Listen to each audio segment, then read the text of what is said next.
Hello and welcome to this online course on financial institutions and markets. I am Dr. Sonam Bhadoria, Assistant Professor at Swami Rama Himalayan University.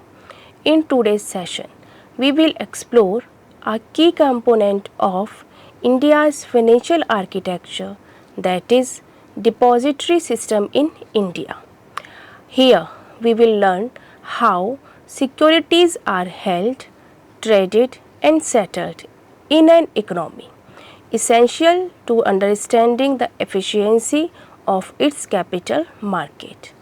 And at the heart of this ecosystem lies the depository system. So, let's begin our deep dive. What is a depository? So, start with a simple analogy. Imagine you have money. You don't carry it all around in physical form, right? Instead, you deposit it in a bank. What is a depository? To start with, a simple analogy. Imagine you have money. You don't carry it all around in physical form, right? Instead, you deposit it in a bank account. The bank account holds your money safely and allows you to withdraw or transfer it as your need. Similarly, in the capital markets, a depository is like a bank, but instead of holding cash, it holds your financial securities like shares, debentures, bonds in electric form.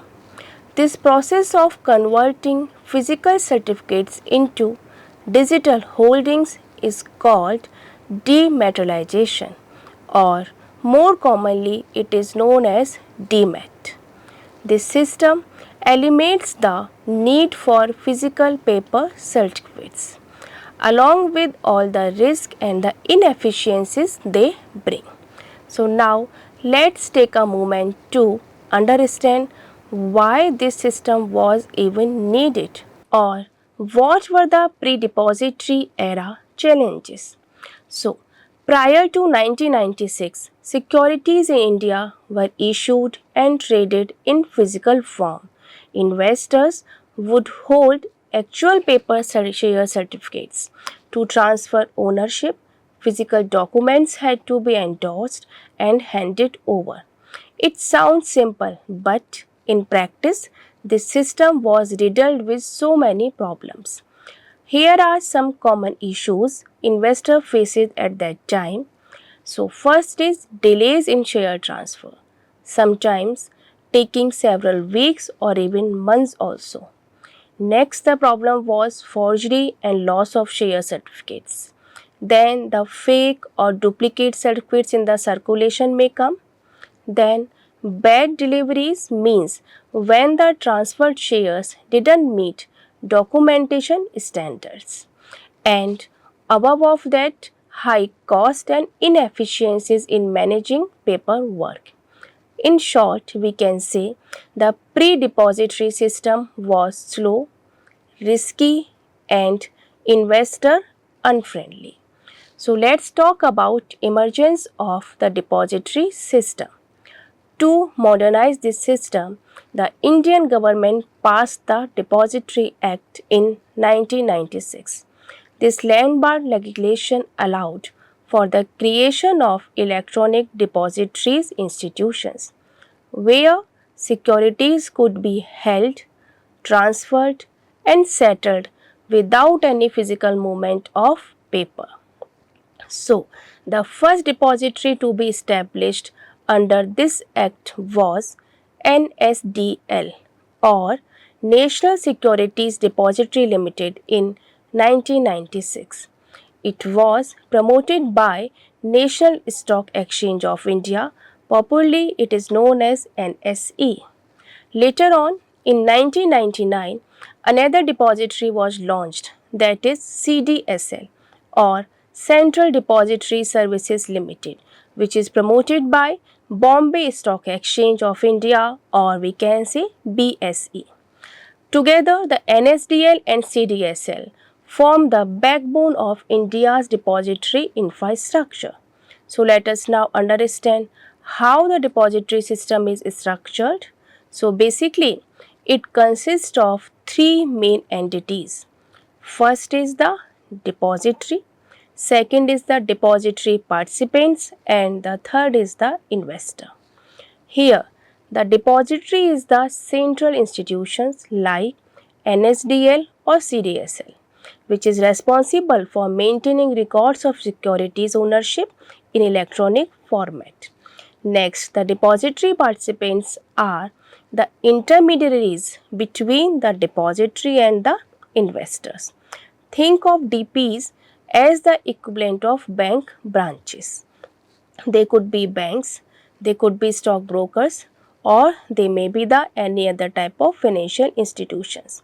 They facilitate account opening, securities transfers, and other services. And the last one, who is the investor? That's you, the individual or the institutional participant who holds securities in demat account with a depository participant. All these components work together seamlessly to ensure that your shares are securely held and transactions are processed swiftly. Now, let's discuss about Demat account, the investor's vault. To participate in the depository system, every investor needs to open a Demat account, or we can say dematerialized account. Just like a savings account holds your money, a Demat account holds your securities. When you buy shares through a stockbroker, they are credited to your Demat account in electronic form only, and when you sell, they are debited from it. All of this happens digitally without any paperwork involved. So let's move to the next section of the session, which is the functions of a depository, which means what exactly does a depository do. So let's list the key function. The first one is the dematerialization of the physical certificates. Second is rematerialization, which means converting digital securities back to physical form if they are needed. Third is the electronic transfer of securities, placing an hypothecation, which means you can use your securities as collateral also for the purpose of taking loans. Handling corporate actions like dividends, bonus shares, or splits. Electronic settlements of trade also, where the settlement of the trades on the stock exchange is involved. Then the maintaining updated records of the ownership of the securities. In short, a depository makes it possible for capital markets to function in real time with speed, efficiency, and accuracy. So now let's compare the two main depositories in India, which are NSDL and CSDL. The National Securities Depository Limited, or the NSDL, was established in the year 1996 and it was promoted by National Stock Exchange. On the other hand, the Central Depository Services Limited, or CDSL, came into existence a few years later in 1999 and it was promoted by Bombay Stock Exchange of India. In terms of market presence, NSDL has traditionally catered to a larger institutional base, which includes mutual funds, large banks, and financial institutions. CDSL, in contrast, has built a strong foothold among retail investors, especially individual traders and smaller participants in the stock market. When it comes to market share, NSDL leads in terms of volume of transactions owing to its dominance in the institutional segment. CDSL, however, surpasses NSDL in the total number of Demat accounts, primarily because of its popularity among retail clients. In essence, both NSDL and CDSL play crucial roles in India's depository ecosystem. They serve different segments of the investor population while operating under the regulatory supervision of SEBI, Securities and Exchange Board of India. Both NSDL and CDSL are regulated by SEBI and offer more or less identical services. They ensure competition, choice, and innovation in India's securities depository landscape. Now, what are the benefits of the depository system? The shift toward depository system has brought tremendous benefits like elimination of fraud and forgery risk which were too much involved in paper securities. Second is faster settlement cycles. Now trades settle in T plus 1 or T plus 2 days. Now the transactions cost are much lower compared to handling physical shares. Paperless and environmentally friendly, convenience of trading and portfolio monitoring through online platforms. Now the system is more secured and transparent if we talk about the record keeping. It has made investing in stock markets more accessible to a wider population, especially the tech-savvy younger generation. So now let's discuss how our trade settles electronically, or we can say how a typical trade settles using the depository systems developed in our country. Now just imagine you buy 100 shares of Infosys from stock exchange. Your broker routes this transaction through a clearing corporation, and on the settlement day the depository transfers those shares to your demat account. You don't have to sign or courier any physical document. You no need to go anywhere to send the papers. In fact, you can see the entire transaction history, your current holdings using your DP's online interface. It is fast, reliable and completely digital. Now, what is the role of the SEBI here? The Securities and Exchange Board of India plays a critical regulatory role. It ensures the depositories and the depository participants follow strict operational guidelines.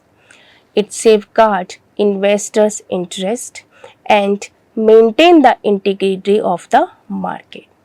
SEBI has laid down rules for account opening, investor grievance redressal, transaction reporting, and cyber security protocols.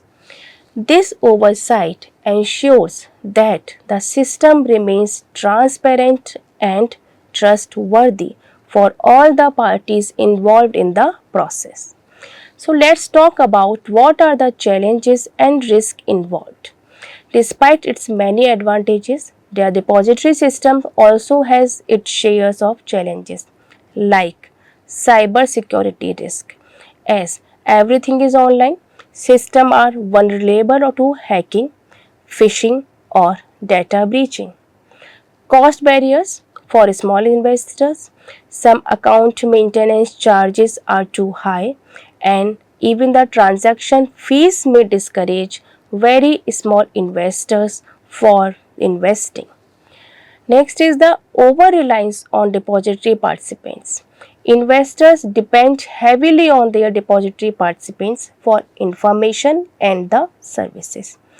Unethically practices by a few DPs could hurt investors' confidence forever. And the most important problem is the low financial literacy.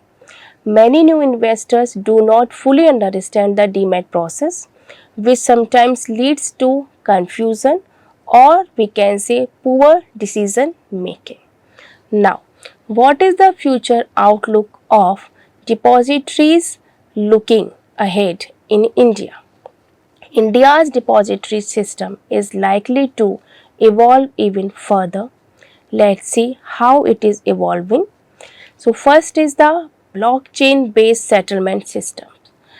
They could make clearing and settlement nearly instantaneous and fully auditable.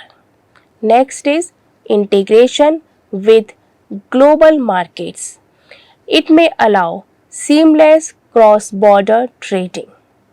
Next is unified securities dashboard. It might let investors track mutual funds, bonds, shares, and even gold at one place only. And with rising financial literacy and mobile first platforms, we can expect deeper retail participation in capital markets. In short, we can say the future is digital, integrated, and investor friendly. Let's summarize what we have learned today. First, a depository is an institution that holds securities in electronic form. India has two depositories, NSDL and CDSL. The investors open demat accounts through depository participants. This system enables paperless, fast, and secure trading and settlement. Stock Exchange Board of India. The system enables paperless, fast, and secure trading and settlement process. SEBI regulates the depository ecosystem in India. While there are challenges like cybersecurity and cost barriers, the overall impact has been highly positive. As we conclude this session, here are a few questions for reflection. Think, how has the depository system contributed to increased investors' participation in India? Think, what regulatory reforms could enhance transparency and reduce risk? Should India eventually consider a single depository model for better efficiency, or the system is going on is okay? So thank you for being part of this session on the depository system in India. In our next lecture, we will explore the credit rating institutions in India. Until then, keep questioning, keep learning, and keep exploring the exciting world of the finance. Thank you and see you next session. Namaste.